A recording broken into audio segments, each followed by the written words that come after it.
if people can handle the freedom of democracy. When did I say that? Some years ago. No, no, no. Be very careful when you quote me, because I'm very careful how I phrase myself, because it's part of my legal training. But so you don't agree with that? No, no. No. Just a moment. You give me my quote and the context in which in which it was placed.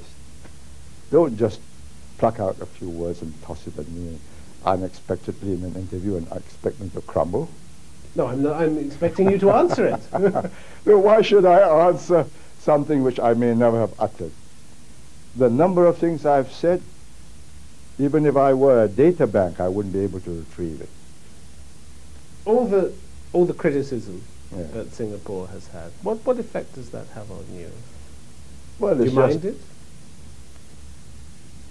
It's part of life. I read it. Sometimes I take note of it. I improve. Look at Singapore. Would anybody be interested in Singapore if it were a failure? What about PAP? What about the opposition party? They're not particularly happy with it. Singapore, they call it. They get a chance every 4 to 5 years. They get a chance every meeting of Parliament. The cameras are there. Who's the ball? If there was such a marvelous proposition, I would have been tossed out years ago. It's one of the few countries where people have the right to toss a government out, and they have not done so. I think, despite all that the West have said, nobody has said that we've been stuffing the ballot papers in. Not even our meanest enemies. They have criticized the human rights record, the number of executions, for instance, haven't they? They may believe that if you're kind to drug traffickers, you get a better society. In America, they're changing their minds and they're sending people back to death row. In Singapore, before you land, their hostess or the steward will announce that there are very heavy penalties if you're found with more than a stated number of grams of certain prohibited drugs. And if you still come in with a few kilos of them, which will destroy hundreds, thousands of families,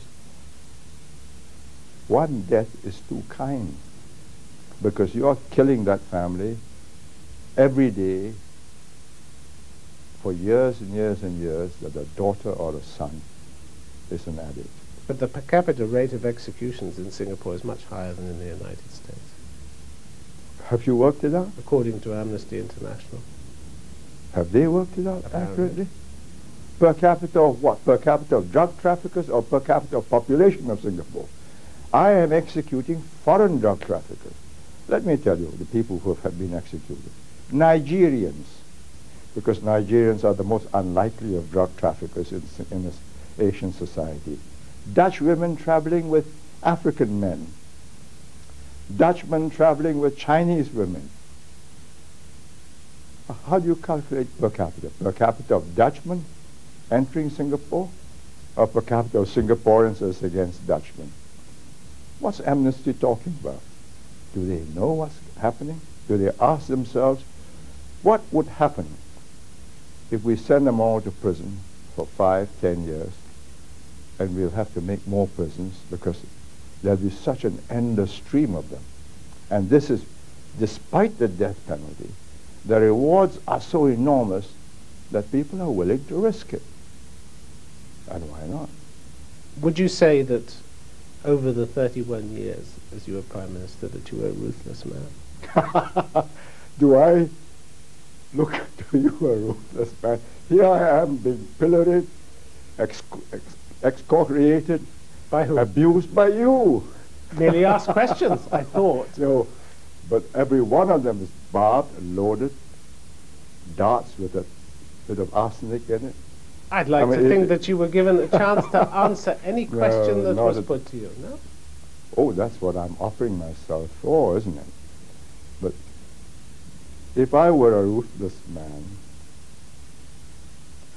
I would get you into a corner and say, now, let me ask you some questions.